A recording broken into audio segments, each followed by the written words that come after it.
Good evening, ladies and gentlemen. Welcome to this meeting of Denmead Parish Council Full Council. It's 7:30 p.m. on Wednesday the 26th of February 2025 and we are at the Old School in Barn Green Room. The first item on the agenda this evening is apologies, and we have apologies from Councillor Carson this evening. Everyone else is present. Welcome everybody.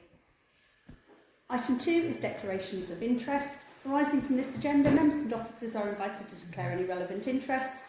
Notwithstanding this item, members may subsequently declare an interest at any point during the meeting. Does anyone have declaration this evening?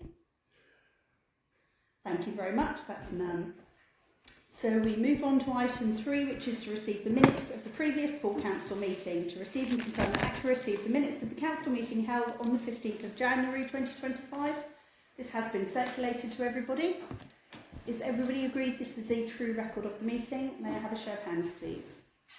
Thank you very much. I will sign.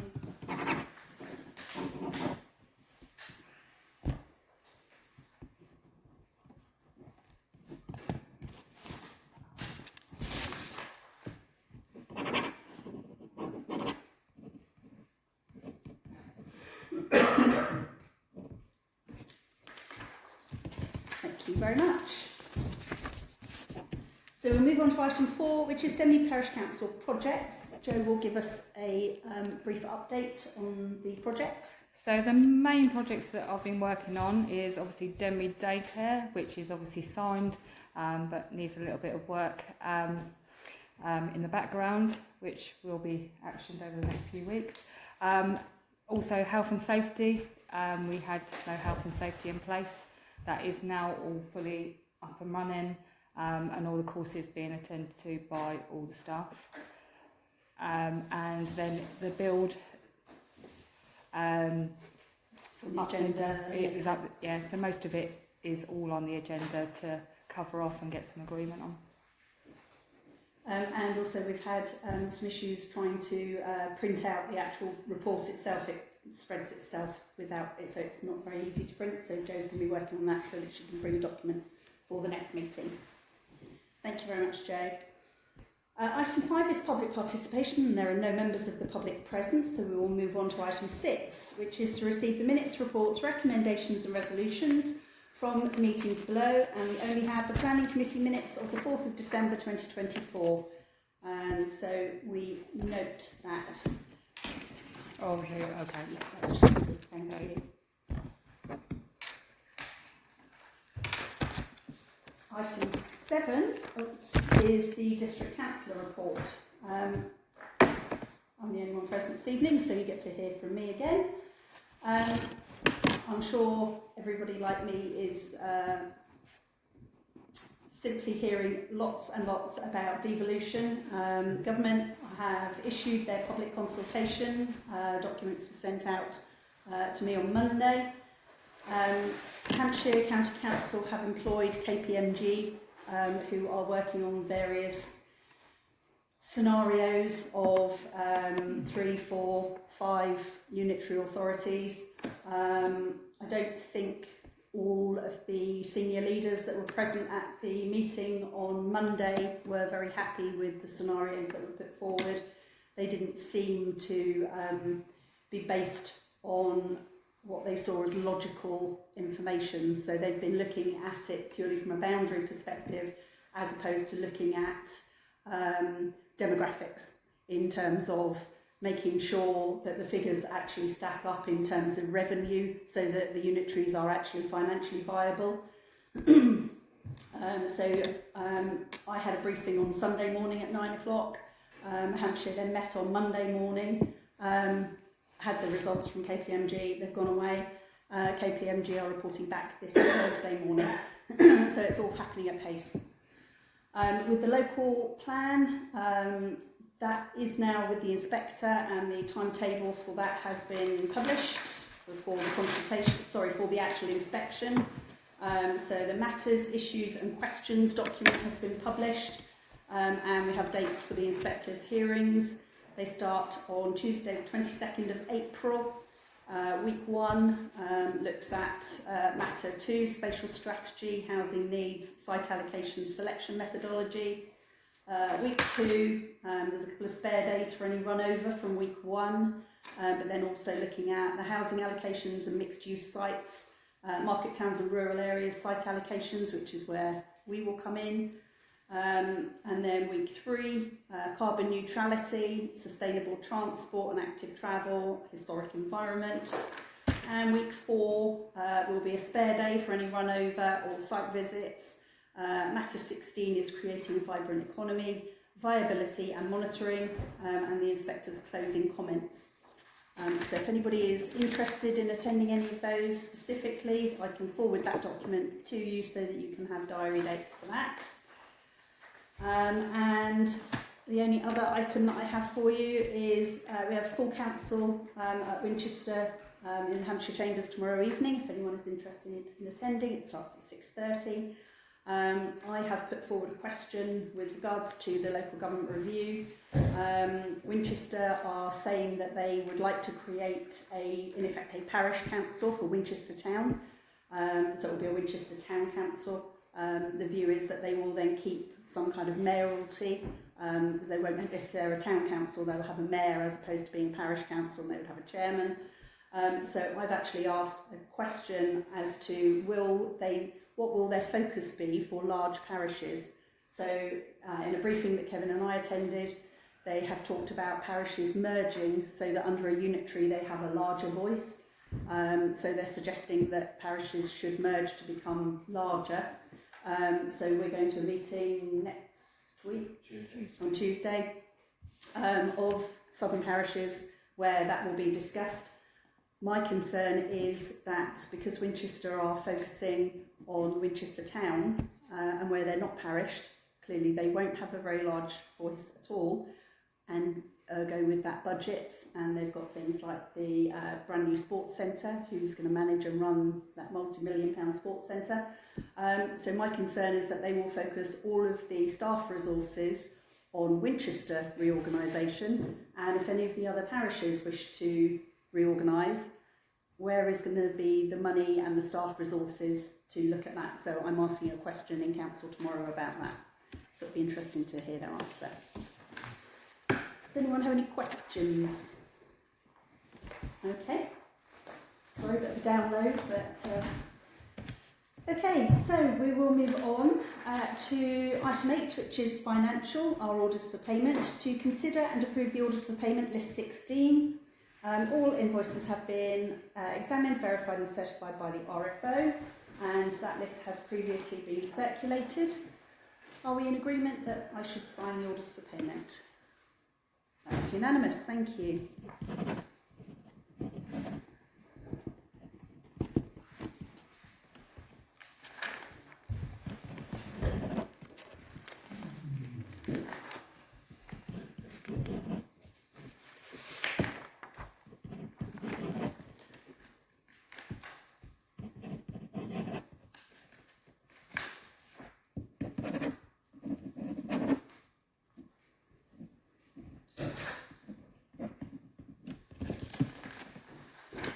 Jenny, thank you very much, Joe.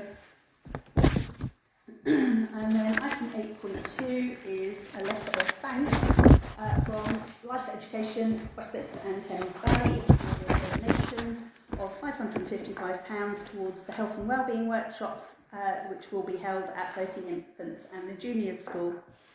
So we note that letter of thanks.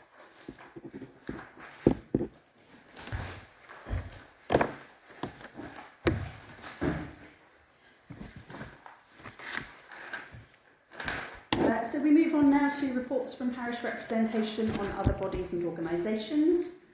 Denby Community Centre, Councillors Andreoli and Brown. We're here tomorrow. Meeting tomorrow evening, super, thank you very much. And the Winchester District Association of Local Councils and Southern Parishes, Councillor Andreoli. At the last Southern Parishes, it was pointed out that Winchester District Association of Local Councils should have had a meeting several months back. It hasn't, haven't had one yet. Southern Parishes, however, beginning of the month, was addressed by Councillor Cutler regarding the devolution, and as the chair has already mentioned, the subject of parishes possibly needing to consider amalgamation came up, and whether some parishes around Winchester have already apparently expressed an interest in becoming part of Winchester Town. Councillor Cutler suggested that there may be other small parishes which may wish to join with the larger parishes, of which we obviously are one. There was also a suggestion that several of the smaller parishes in this area may wish to consider amalgamating. There's a lot of small parishes who have no staff apart from a part-time clerk and no facilities to do any of the sort of work we do. So it's going to be a long meeting, I think, on Tuesday, organised for southern parishes, just to discuss the situation regarding parishes. We may, as a possibility, I suppose, we may be approached to from other parishes to join us as a larger parish. My personal thought is that they're more likely to want to join together as a lot of smaller ones, but we don't know for sure what, if anything, will happen. But if we end up under a large unitary authority, then the really small parishes are going to be faced with doing some of the things they haven't had to do in the past, but they are likely to do in the future, picking up things like bird cutting and things like that, which is unlikely to continue, shall we say, from Hampshire or the possibly different Winchester. So there's a lot to be discussed there, and as the devolution program suggestion to government has to go in September, the higher level authorities are very much concentrating on that. Before Winchester is effectively dissolved, it has the power to amalgamate parishes, but once it goes, we don't know what the situation will be. So it'll be interesting on Tuesday to hear what other parishes are thinking. But I think we need to have be open to the fact that there may be other local small parishes that may ask to join with us. That's one of the things that Councillor Cutler suggested to the smaller councils. Councillor Todd, the leader of the council, at the briefing Councillor Anglesmith and I attended a fortnight ago, when it was effectively all hit us, suggested that Newlands Parish had already discussed wishing to join with Waterlooville. Councillor Cutler didn't seem so sure that could happen, as the government has said they don't want to change district boundaries effectively. At the moment, Newlands is in Winchester district, and obviously, though they're adjoining Waterlooville, that's in a different district. So anyway, the southern parishes on Tuesday should be very interesting. Very long. Sorry, went on a bit. No, absolutely. As Councillor Andreoli's just said, the suggestion is that councils could merge. We've already been approached by Newlands with regards to grass cutting and things like that. I think it would be a higher level merger than just us undertaking some activities for those councils.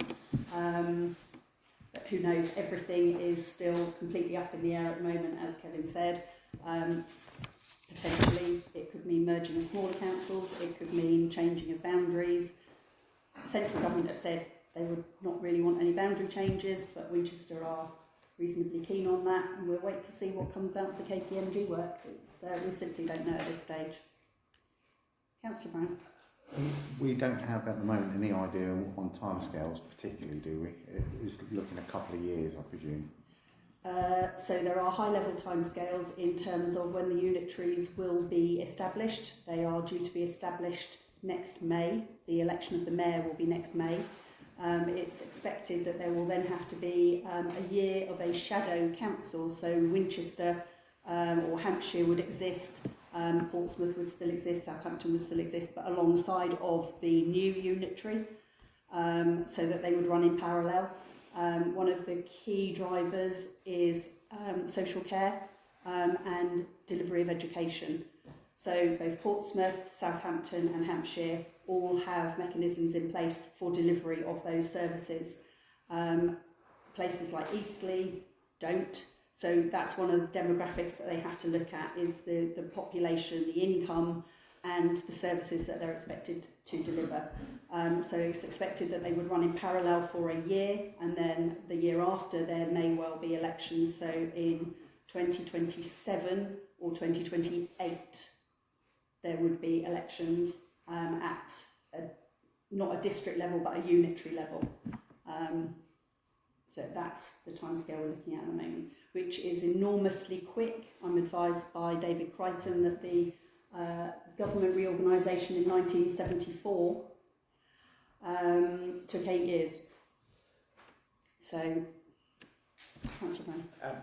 My reason for the question obviously is concern about budget. If we are in between budgeting periods and we then get another parish for joining us or forced onto us, we won't have budgeted in a period for that. They would have budgeted within that period, so they will have budgeted for their precepts. So I would imagine it's the same. Same for services of schools, etc. All like bin services, everything is all in the melting pot. So again, that's one of the complexities of the situation that will all need to be worked out. So who's going to do the bin collections? And so all of our bins say Winchester. If we move to Portsmouth, do we get new bins?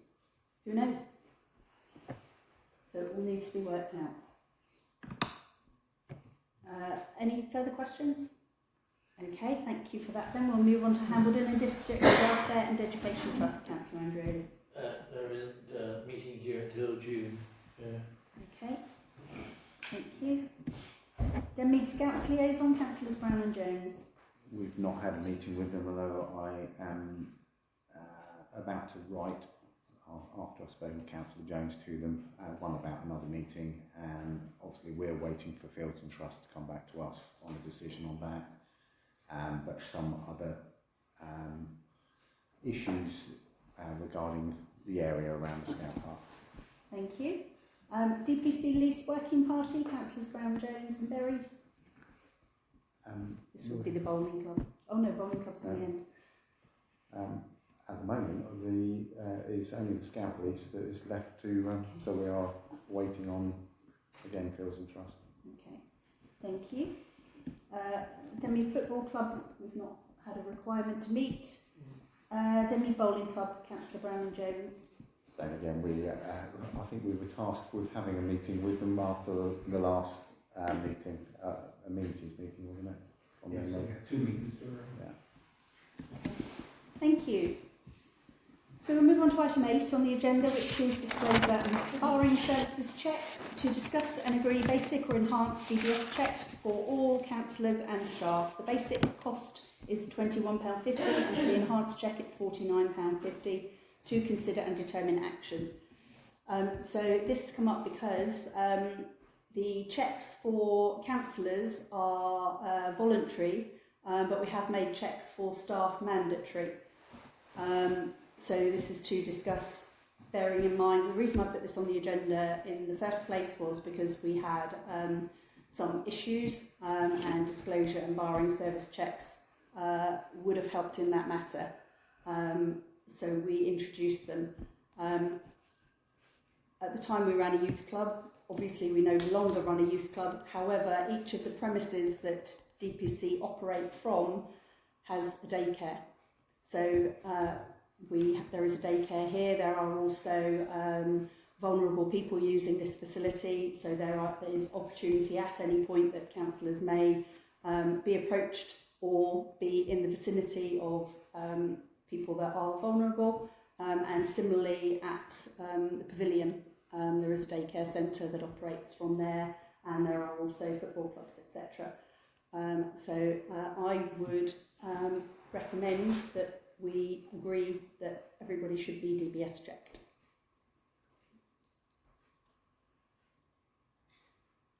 Councillor Vickers. I disagree. I think it's unnecessary reasons to do it. I think that people, I'm very unlikely to be in a building with a vulnerable person in my role as a parish councillor. I just think in this financial climate there's no reason for it, and I don't really understand where we were from October to where we are now, other than what you've just outlined. So I wouldn't be voting for it. Okay, sorry, when you say where we were in October, I think it was a voluntary agreement, wasn't it? We agreed that it would be a voluntary thing, and now all of a sudden it's sort of come back. So we've had the discussion. That was one of the first meetings that I attended. okay, I don't think we had budget at that point maybe to do the DBS Okay. check, so Councillor this Ranger. is a freedom of liberty question, though, in terms of whether or not people believe that it's the right thing from my understanding of DBS checks, it's vulnerable and children, in terms of mixing with vulnerable and children. Yep. That's the whole premise of DBS checks. I did a little research, as a matter of interest, on other councils across the UK in anticipation of this question, and there's very, very few other parish councils that have got DBS checks as mandatory. So therefore, I don't believe it's the right thing to do from a DBC perspective. So just to put it out there, that I think we're asking for more trouble than we're expecting. Okay. Just to say that There's a precedent being set. well, we already have some people that have DBS And checks. that's fine, because they're permanently employed. No, we have councillors that have DBS checks. That's voluntary. It is, and that's what I'm asking, is that we agree that councillors can have a DBS check voluntarily. So I'm not saying we're making it mandatory. So No. I misunderstood. No. So So it's mandatory for staff, voluntary for councillors. Okay, I beg your pardon. Yeah. Sorry, I may not be the only person. I misunderstood. No. I thought you said that it had to be mandatory No. for all councillors. No, it's mandatory for I staff apologise, because sorry. they are working in and around those Apologies, facilities. For understood. councillors, it's voluntary. No problem, sorry. Yeah, I'm a first as well. Okay, sorry. So you're proposing no change to the existing system? I would just like it formalised that because we don't have it formally agreed that that is the case at this point in time. Councillor Scoley. Can I propose that there's no change to the existing system? Okay, Councillor West. I'll second that. Okay, can I have, sorry, Councillor Brown. There is already a change because we're making it mandatory for staff, and it wasn't mandatory for staff No, before, it's mandatory for and staff. it It's is in now. the So staff there contract. is a change. It is in the staff contract. Sorry, I'm under the impression it was. It is mandatory for Yeah. staff. I'll see it look into that. It was mandatory for staff. What from last time? Yes. Yeah. When we had the issues, we made it mandatory. So on the agenda item, it actually does say DBS checks for all councillors and staff. That's why. Okay, so the resolution would clarify that it's voluntary for councillors, mandatory for staff. Which is different to the agenda item. Well, we're agreeing that all councillors and staff can have, but for councillors it's by choice. What's the difference in requirement for a basic DBS check and an enhanced one? It's the level of information that is provided. So what enhanced one? I don't know because mine came back clear. So I did look into it a bit further. So if you work in a school, you have to have enhanced. Yeah. So if you're working with vulnerable people and children, you have to have an enhanced one. Yeah, I work with children. I have to have an enhanced one, and I have to be on the children's bar list. So it's they look into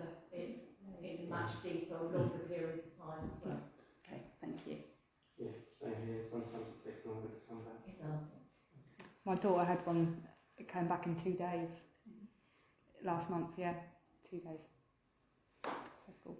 So we have a seconded proposal that DBS checks are mandatory for the staff and voluntary for councillors. Can I have a show of hands, please? That's unanimous. Thank you. Item 9 is the annual parish assembly.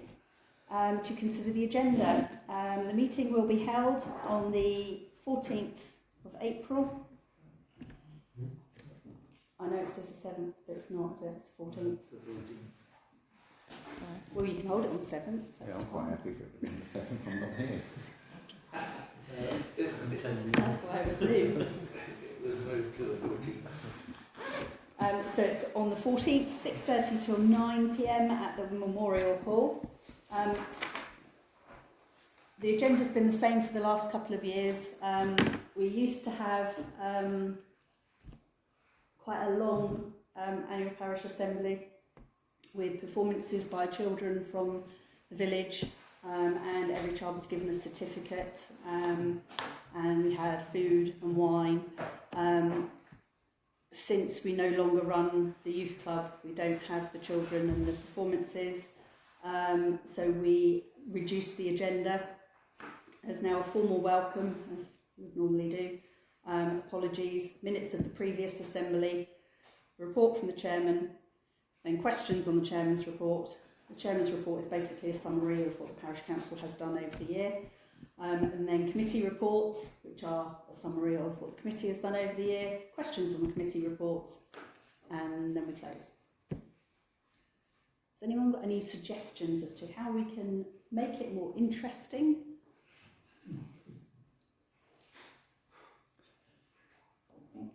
I'm going to get people in there. Councillor Berry. At Newlands, we're having speakers to talk about different things and that. I think we've got 2 of them at the moment, so that does pull people in. Do you have suggestions? Well, we had a couple, Devolution, Grangers, We're trying to get people to come. yeah, Grangers, we got the police coming in to talk. So, yeah. Councillor Vickers. Do many people come? Jane? Oh, right, okay. 12 last year, and that included a newborn. Newborn. Half then.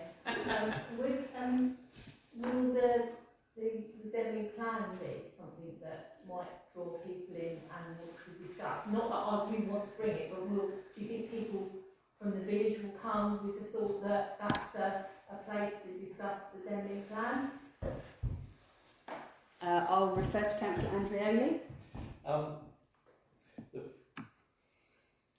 The problem I see with that suggestion is that if we say there will be things to do with the updated neighbourhood plan, people will probably turn up expecting to read or see the new version of the neighbourhood plan, which is very unlikely to be available.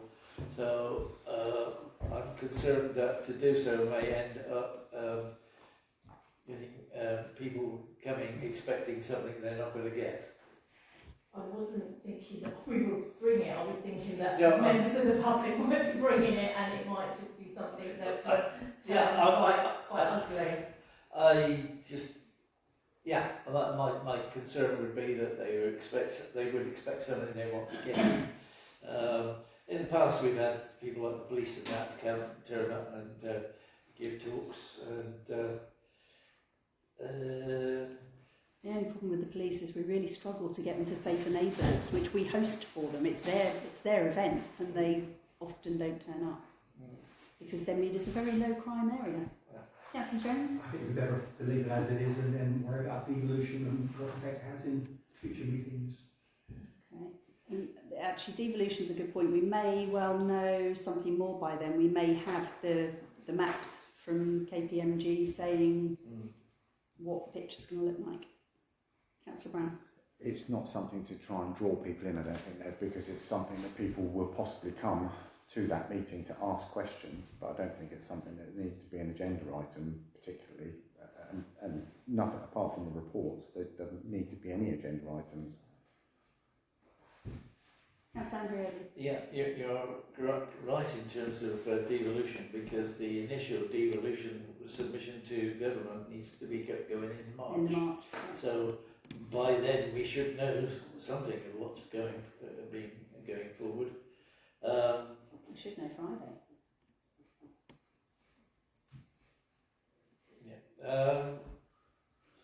Yes, I'll just comment that the first annual parish assembly I went to, the councillors outnumbered the audience, and most of the audience were the partners of the councillors. Councillor Brown. I would go with Councillor Jones's suggestion that we leave it as it is. As we can see from a full council meeting, very rarely people turn up to council meetings. This isn't even a council meeting, it's for the parish, and people don't turn up. Okay, so we did produce a report which contains each of the reports, so there is a copy. We always put this on our website. We also tend to do a cut down version as the content of Denmead Scenes, so that at least the effort that it takes to write the reports is actually used for something, and we get the information out there. And it's an annual summary of what we've delivered basically. Jenny does all of the financial stats and everything for it. So are we agreed that we will stick with the agenda, and if we have more on devolution we can always include an update in that in the chairman's report, and we can do some social media around that should the need arise. Show of hands then please. That's unanimous, thank you.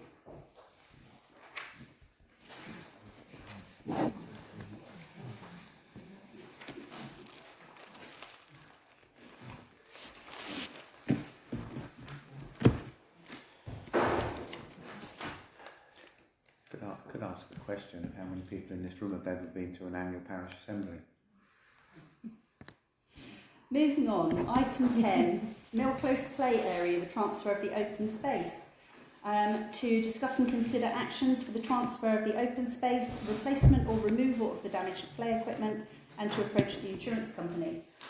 So this has come about because we were looking at the equipment there, and it turns out that the land has never been transferred to the parish council from the developer. So the developer was Pride Homes Limited, and the agreement was in 2002 that that land would be transferred by Pride Homes to Winchester, and then from Winchester to us, which is the normal process. However, the transfer to Winchester didn't take place. Winchester didn't chase it up. Parish Council therefore never received it, so the land stayed with the builder Pride Homes. However, Pride Homes went into liquidation. Sorry, is this a discussion we should be having in open session? Yes, it's public knowledge. A piece of land that is effectively up for grabs. It's not up for grabs. The current owner of the land is potentially Pride Hampshire, and the suggestion, Winchester have suggested that we contact them and ask them just to transfer the land directly to us. We've been maintaining it since at least 2005. The play equipment has been in there and we've been maintaining it. So the recommendation is that we pass this matter to our solicitors to manage that process. There is an update on the insurance as well. Thank you, Jo. Would you like to do the update on the insurance? Yeah, so the insurance have come back and said we are fully insured for the equipment. We are, your play equipment, as it's owned by you and covered under your public liability, is covered for its use. Any liabilities arising from the play equipment itself and not the surrounding land are covered under this policy. Regarding the ground staff, your employer's liability and public liability provide cover whilst they're acting on the council's behalf wherever they are working. However, we cannot advise as to whether or not you should be undertaking this work on land you do not own. Any liabilities arising for the use of the land itself would fall under the landowner's insurance. However, we ask that you take reasonable care to mitigate risk and thoroughly risk assess your activities. Okay, so insurance-wise, we're covered. Councillor West. Like that's one thing, I walk around there quite often, and as soon as it rains, that area floods, the water runs off there. goes across the footpath. So we're possibly responsible for that, are we? Especially if it freezes over. If it Not at the would, moment. sorry? Not at the moment. But we take it on, we would, you know. So we would need to do something there. And that's not just a small amount of water, and it's not just, it's any type of rain, it touch wood. Okay.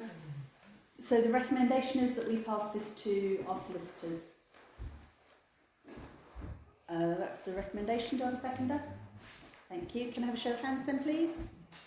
That's unanimous. Thank you very much. Chair, there's another item on that item. Yes, so we're dealing with the land at the moment, and then it's to discuss the replacement or removal of damaged play equipment. So we have the insurance aspect of it. So there is equipment that's damaged at the moment. Councillor Brown. If it's damaged and it's causing health and safety, it should be removed anyway. If it's not, it should go to amenities. Is that a proposal? Yes. Do I have a seconder? That if the equipment is damaged, it's removed, and if it isn't, then the item is referred to the amenities agenda. If it's damaged and there's a health and safety risk, it should be removed. Yes. Okay, show of hands then, please. That's unanimous. Thank you. So moving on to item 11, the office refurbishment, to discuss and review the report from Graham Ash Architects with regards to the next stage actions and costings. So we have refunded the DCC for the planning permission and plans as drawn up so far, and we are advised that in order for the next stage of plans to be drawn up, which include the ecology, no, that's already been done. The next ones are the planning drawings to enable submission of building regs and the additional work to enable discharge of the planning conditions 3 and 4, which comes to a cost of £7,000.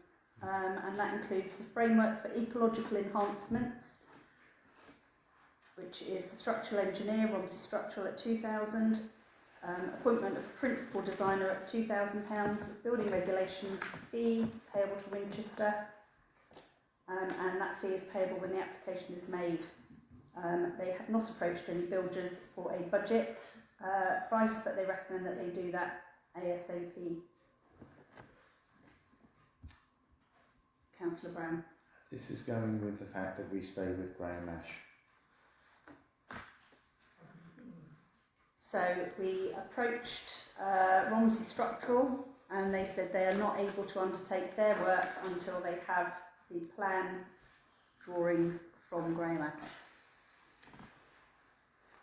Councillor Brown. I had concerns when DCC were talking about this, about the cost that they were being charged by Graham Ash. I stated it in a meeting to them. I had someone that I spoke to off the record who said that his cost will probably have been about half the costs that DCC paid. And I am loath just to go down the road of giving more money to one person when we haven't looked into other options. I know we've looked into, they're saying they won't take it on.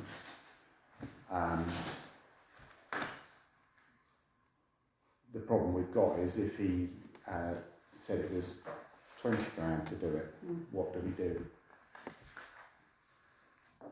Yeah. I don't, personally, I have an issue with just keep giving money for it. I mean, their planning design cost, they say, was 4,500, which basically is the picture of what they're proposing. There's actually no detail in that whatsoever. Councillor Ranger. Do we, or what's the threshold in terms of putting out a request for price RFP for these types of things? So it's a bit of a difficult one. Normally we would look at the project in its entirety and it would be tendered. Because this was not our project originally, it was DCC's, they were not subject to those regulations, and therefore we have refunded them. So that in effect is done. If this were to be added on to that, it would fall under the regulations, but because that's already done and we had no say in that, I think Jenny would have raised it as an issue if she felt that it was falling foul of the financial regulations. I am also concerned that we in effect have got a picture of what can be done and we've got nothing else behind that. When I've had building work done previously, the detailed drawings were part of that planning process. They weren't separate and an additional cost. Councillor Andrioli and then Councillor Brown. That comes back to the difficulty we had. We looked for other firms to do the detailed information that a builder would need to be able to build this extension. We had three. We selected Romsey. We were under the impression that the plans that had gone in as part of the planning application included the necessary detail for Romsey to take those plans and produce the information that the builder needs. As you have said, that would be our understanding and my understanding of the norm. You ask somebody to drop the plans for an extension or a new house or whatever, and get the planning permission for you, and they do that, and there you have a set of plans detailing what this structure should be. That we believed that was where we were at, and employing Romsey to do their bit, and they said, and then they come back and say, well, there is no details of the as you say, it's just a nice pretty picture, which Winchester agreed to. And I'm not sure where we go from here, other than bite the bullet, get those drawings done and get them to Romsey and get on with it, so that we can actually try and find a builder to build it. Councillor Brown. The person I spoke to said there are other issues with the plan anyway, in the fact that it has no disabled access upstairs, which is a requirement for planning, because it's not only for members of the public potentially having to go upstairs, it's for members of our staff, and we can't eliminate potentially employing a disabled member of staff that needs to get upstairs every day. We can't take something like the room at the end, because it wouldn't conform to a proper working environment. There are also the fact of, although the picture looks lovely, where it has 3 pictures on the rear side of the building, there is nothing to sit those pictures on. This is the problem. The drawings were drawn up from a let's do this, let's do that, and it was never actually looked at properly. You're trying to tie into a building that's 100 years old or 150 years old to put new parts on it, and I think we need to have this looked at. I would recommend, I have a personal interest, well no, I don't have a personal interest, the person who has done the drawings of our house, his name's John Shaw, I would like him to have a look at it and see where we come from.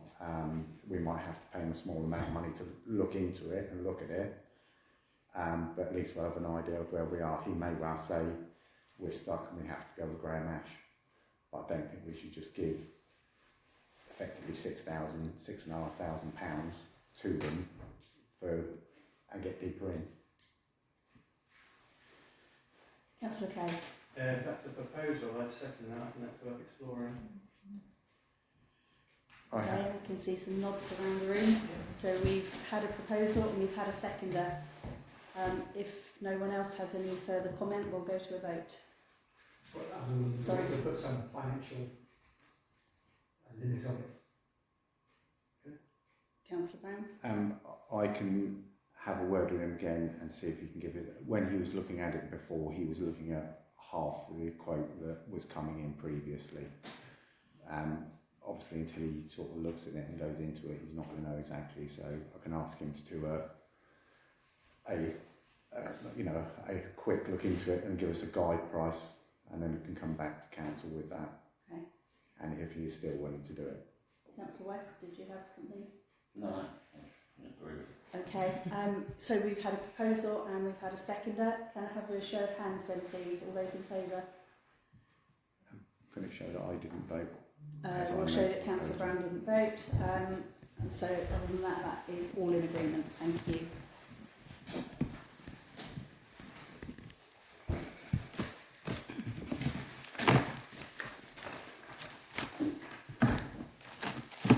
Item 12 is a letter from Suella Braverman. So I received a letter on the 29th of January to update Denby Parish Council on the work that Councillor Braverman has been undertaking. She was very busy last year, gaining new constituents. Secured 26 million for special educational needs funding across Hampshire, 81.9% gigabit broadband coverage across the constituency, campaigned to protect homelessness funding for Two Saints, hosted 700 plus attendees at community events, 600 more police officers across Hampshire. Looking ahead to 2025, she's looking forward to running with local campaigns to stop Aquin, to oppose Southern Water's recycling proposals, ensure the Rowlands Hospice receives the funding it needs and deserves, and progress the vital Junction 10 upgrade, protecting trees with TPOs and continuing to be a strong voice for Denmead residents. In October, she had the pleasure of visiting Denmead Junior School. She saw the teachers and the artwork at the school's Art Week gallery, focusing on artists like Van Gogh, Kandinsky and Carlo. And in November she came to the public consultation for the building of new homes in Denmead, and she was impressed by the options put forward. Thank you for taking time to listen to your residents and making it so accessible to take part. She supports our fight against overdevelopment, and if new homes are imposed, then we need to make sure they're in the right place. And this was a point that she made in a recent meeting with Winchester Council leader Martin Todd. She looks forward to the results of the consultation. She has become aware of the illegal encampments behind the Chairmaker's pub and has spoken with local residents that are very concerned about this, and she has raised the matter with police officers, namely Chief Inspector Corian Bishop and Inspector Stuart Ross. She's also been contacted by a number of residents complaining about the speeding cars on Forest Road, and she understands the measures that we are endeavouring to put in. And so we say thank you very much for that letter, and that is noted. Councillor Ranger. One comment that I didn't see in the letter was her acceptance or denial regarding Green Meadows. Sorry, with regards to? Green Meadows and Hampshire County Council, and what she promised to take it back to Hampshire County Council. It's my understanding that they've got 5 care homes that they've closed, and they haven't actually put them up for sale or decided what they're doing with I them. believe it's now up for sale. Okay. And she took an action to go and investigate why they haven't sold it, bearing in mind they're hard up with cash. So I was curious as to, it wasn't in the letter, that was all my comment. Okay, I think it's probably down to a timescales thing if the home is now up for sale. I wasn't aware of that. Thank you. Okay, so we'll move on to item 13, which is Code of Conduct complaint. I received a Code of Conduct complaint. This is it. Did we read through it? 167 pages. 10 trees. From a developer. I responded as is required of me, and I subsequently received, so this was just prior to Christmas, and I received this on the 3rd of February. It goes into the details of the complaint and who complained, which I won't divulge. Councillor Langford Smith was representing her community and the parish council while participating at the meetings. Some parts of the complaint refer to events outside of steering group meetings, such as a public meeting and an external theatre event that I attended and apparently attended with another developer. I explained I actually went with my husband. Another person just happened to be there, along with 798 other people at the theatre. So that was considered not to be relevant. The long and the short of it is, of the 7 complaints that were made in there, none were found to have any grounding, and I was found not to have breached the code of conduct. So we note that. Sorry. Can I ask what you want to see at the theatre? Pam Ayres. Pam Ayres. It was That not, should be playing in itself, really, shouldn't it? she was actually very good. Yes, we went to see Pam Ayres. Okay, so item 14, the public open space handover. To receive an update on the transfer of open space at Carpenter's Field. So members will remember prior to Christmas we signed the final paperwork for the transfer of the playground at Tanner's View and also for the car park on Amble Road. They were due to come directly to us.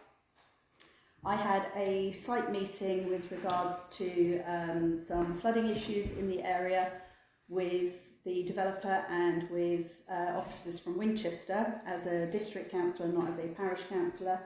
And it was mentioned in that meeting that they wish to separate out the 2 transfers. So they are happy for us to continue to receive the Tanner's View play area, but they wish to delay the transfer of the car park at this stage.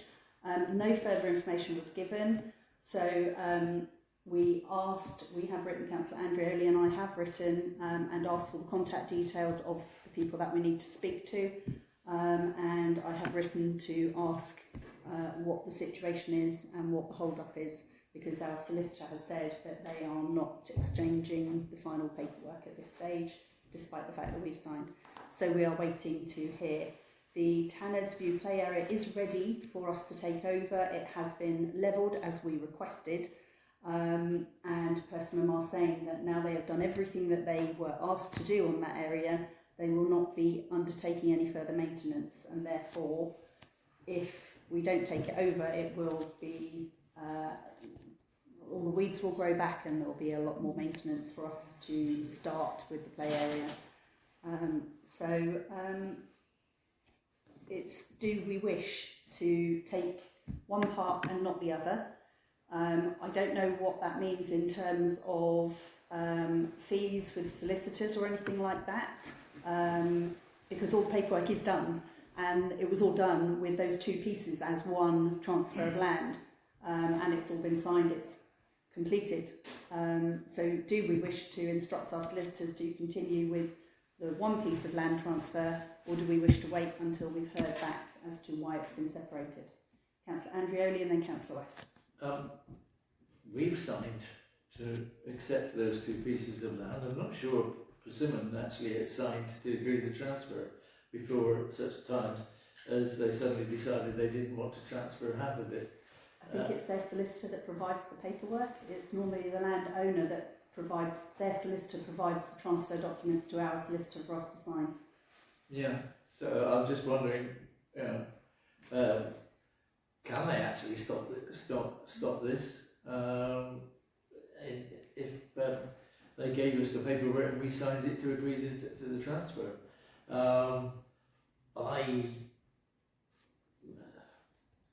I understand that, you know, of the situation with the playground, but I'm loath to go back through this situation and accept half of it when we've signed for both, and without actually an understanding of why they've changed their mind. Okay, Councillor West. I think we should separate it. I'd be concerned if they're not willing to hand that car park over. They might have well found it's defective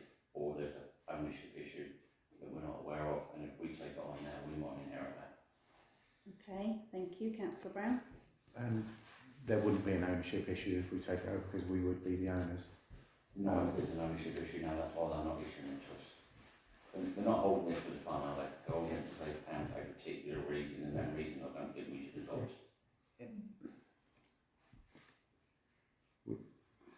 Chair, Councillor Brown. there is a very good reason as to why it can't be stated in public at the moment, but there is a very good reason as to why they are not having that or do not wish to sign that piece of land over. It's quite obvious if you think about it. No, sorry. No reason.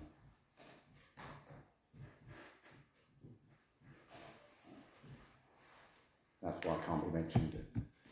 Well, then we need to take this off the agenda so it's not mentioned there. So do we wish to wait until we hear back from Persimmon as to the reason why they're not exchanging at this point in time?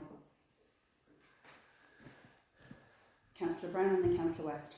I think we should, but we should also point out to Persimmon that there was part of their planning permission that that car park was handed over to aid the terraced houses for parking in Amwell Road.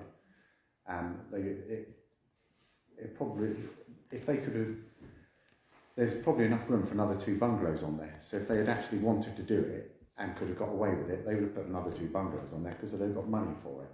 It was a stipulation of them getting their planning permission that it was passed to the parish council. So in addition to waiting for Persimmon to come back to us with rationale, we could also write to Winchester and express our concern that they're not complying with the planning permission. Councillor West and then Councillor Brown. Okay, so that could take time, because someone already said they're not going to do nothing after the piece of land now. The longer we wait, the worse that piece of land becomes. At least if we take on its own, we can start managing it. As long as I don't see what cost it's going to be if we wait for the second part and take the first part. Separating out the 2 incurs legal costs because it's starting that transaction all over again, and then we'll also have to go back through that process a third time for the car park. Or does it need to be started again? It just can't just be put on hold. You'll be selling your house, you know, the day to sell a house, and they fall through. You don't start from the beginning again, do you? No, but if it's like selling a house and garden together and then selling a garden separately, you're starting it, it's a separate entity. So you're starting that process and then you're selling the house separately. So you're not selling a house and garden as one process, you're selling a house and then selling a garden. So it's 2 separate entities as opposed to 1 entity. So it's 3 lots of legal costs. Councillor Brown. We are already maintaining a piece of land that we've discussed tonight that we don't own. While our staff are working on it, they're covered for public liability. I would propose that we keep the what is going to be the play area maintained to a level that it doesn't get overgrown, so that it isn't then a massive ongoing cost. It's going to be something less. It's not that big an area, less than half a day's work for them to keep on top of it every month, rather than this, and then we wait and see. Councillor Andrea. Following up from your comment about pointing out to Winchester that Persimmon do not appear to be following their planning permission.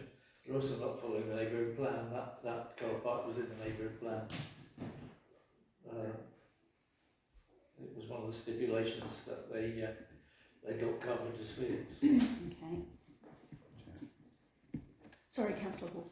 So you said that if it was delayed, it would incur some costs. Can we say that then if they're delaying it, they pay the costs? We can certainly ask that. Councillor Brown. Here's something we can task our Member of Parliament with. She is a barrister after all. She will know the legal ins and outs. I think you'd have to commission her I don't think legal expertise. I'm not asking for her legal expertise, or more her weight in being an MP.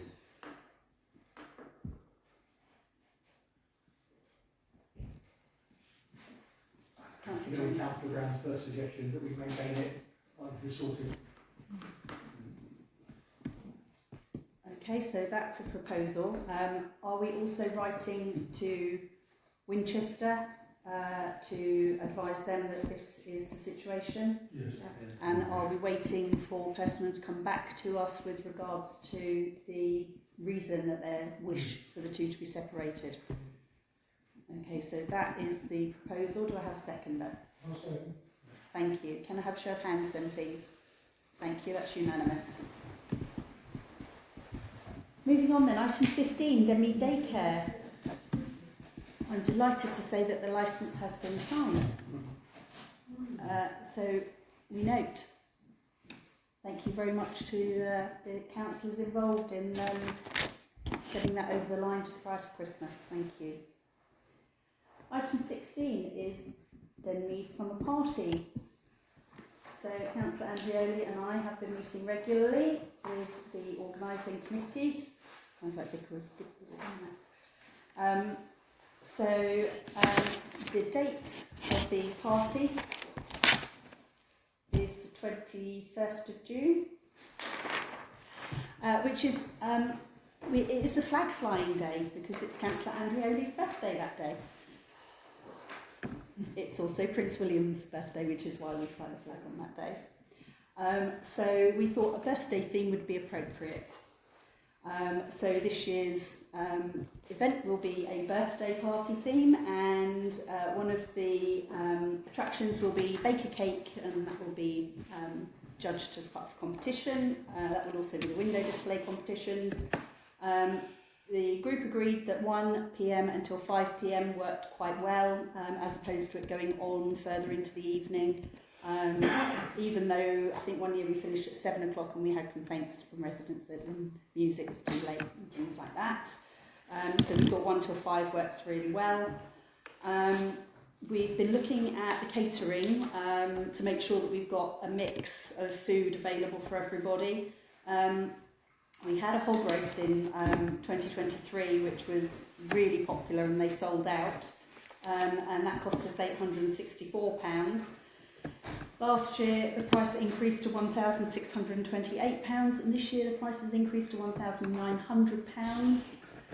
So, I mean, yeah, literally just, so we said that that was just prohibitive, so we've asked for an alternative, and Katie has managed to find us jacket potatoes, which are coming in at £6 each, and our proposal was that we subsidise 50% of that, so there would be 300 portions at £6, and we would fund 50% of that. So that would be that we would have a parish council marquee up, and we would give people a food voucher for £3, 50% discount on a £6 jacket potato, which would mean that people would come over to the parish council stand, and we would have the opportunity to engage with them. And it also helps make it a reasonable afternoon out for family. Katie has sourced a new local band. It was cheaper than the previous band, but they were a bit of a rock band as opposed to sort of being more family sort of. Yeah, we're kind of looking for like a wedding band that people can dance to and things like that. And these were sort of a bit more heavy rock. So she's looking for somebody else. Has anyone heard South Sea Ska Collective? They did the beer festival here. Proms in the Park. Proms in the Park.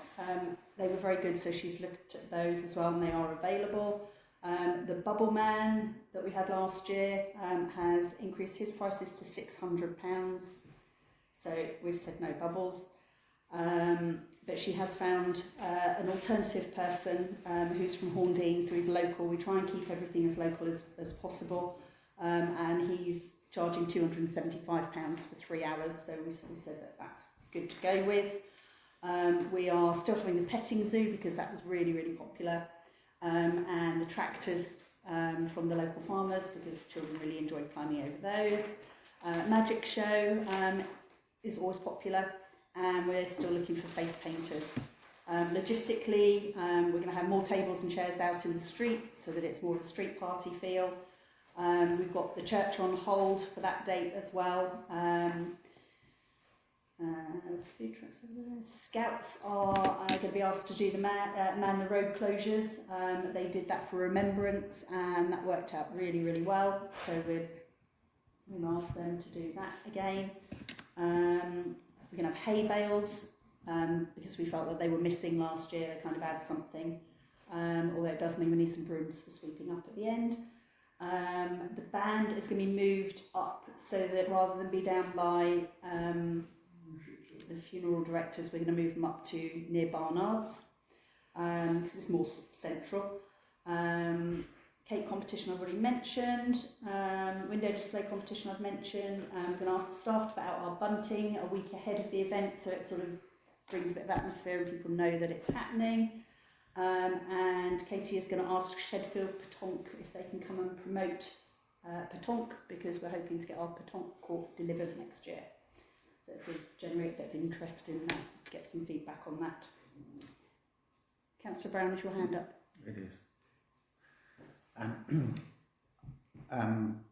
am miserable as usual. I'm against us putting money into subsidising giving food to people. It's like with the hog roast, it's gone up and up in price. If we put the potato thing next to the parish council stand, we'll have a lot of potatoes left at the end of the day. I personally would rather see that we can invite people to sell their stuff there. People will buy it anyway because they go to Cassia and all the other places to buy food. I don't see the point in the council subsidising food that people would buy anyway. We could invite the potato man if he wants to come, or the hog roast man, and he sells at their own cost. They make their own money. Okay, Councillor Ranger. Or invite the Henry's Coffee wagon to do the food as well. Just saying. Bakehouse normally provide food, as do the fish and chips, as do Barnard's, as do Cassia.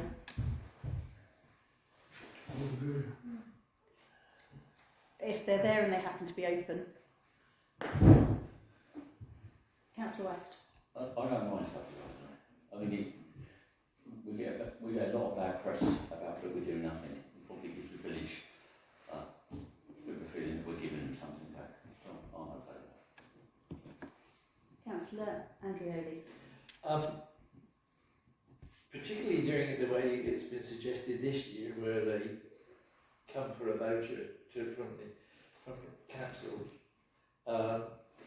will kind of emphasise the fact that we've been holding these, organising and holding these for several years now. We don't get the credit for the fact that we spend out most of the money to run it. We close the roads, we do everything like that, and it's, I mean, last year it was announced by the chairman and the DVA that hadn't the DVA done well to organise it, and they hadn't. So I think something like that lets it be well known that the parish council has organised this, and here's a filled potato at half price. Councillor Brown. I would say you get advertising banners and you advertise the fact.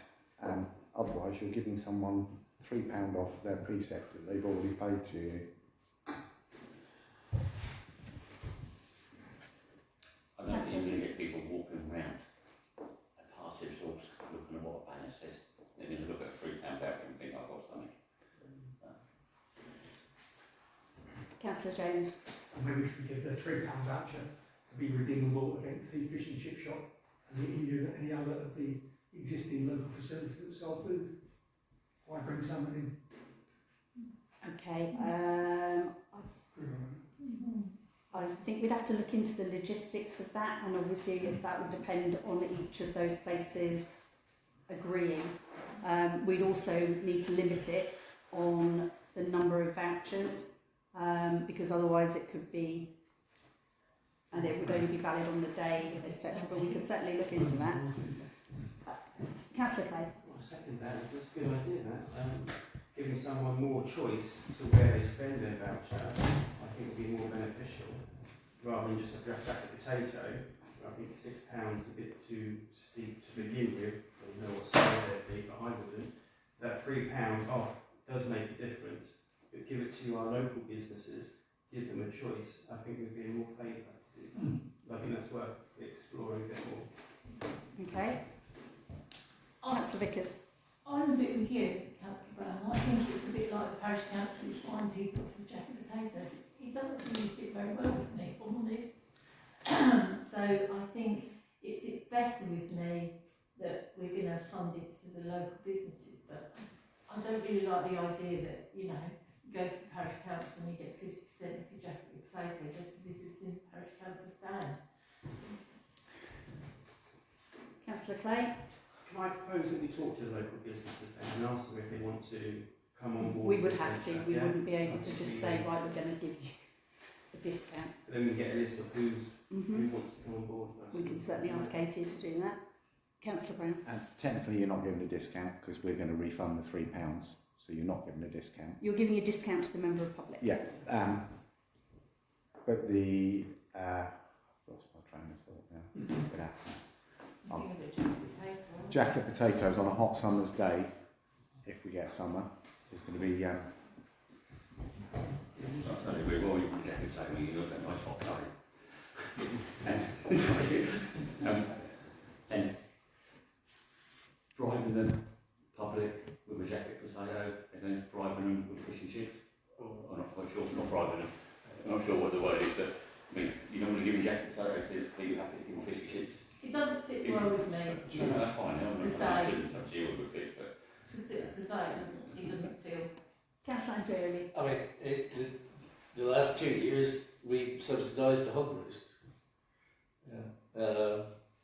In terms of the year before last, we paid for it outright. And all the takings from the hog roast stall were given back to the parish council. Last year we paid half, I think, because of the price went up. So, but that was done without any sign of a voucher or anything, so people didn't necessarily realise that it was half price because the parish council was paying for it. Or The point was to give a voucher so that we can brand it so people know that it's the parish council giving something tangible back, as well as funding, supplying, organising the party. So I appreciate the banners and all the rest of it. That will all happen, as will branding in Denmead Scene, etc., and on social media. It was just more of a presence about the fact that it's the parish council that deliver the summer party and have done since 2017. Councillor West. But the only other thing would be that if we were given a voucher out to be used within any other establishments, then it would need to highlight it there for food only, or what we've done in Catholic and getting a statutory. Yeah. So that's pretty important issue. So, is everybody happy with the rest of the arrangements? We'll vote separately on the food issue. Is there any feedback, any comments on the other arrangements? Okay, I can ask everyone to put the date in their diaries so that everybody has a date in their diary. So we have a proposal that has been seconded that we offer a £3 discount voucher, and we speak to the food suppliers within Denmead, and that the discount voucher is branded from the parish council and it's only available for food in those participating outlets, and we will make clear on the voucher if any of those outlets choose to participate that it's valid against food only on the day. So that's the seconded proposal. Can I have a show of hands all in favour? And against? Compromise. And abstain? Okay, thank you very much.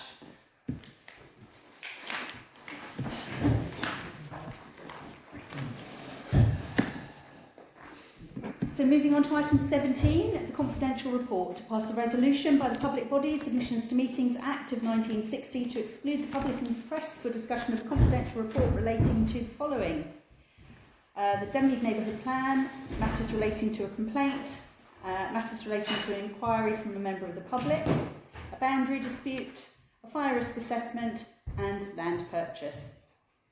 So moved. Thank you very much. Stop recording. Start.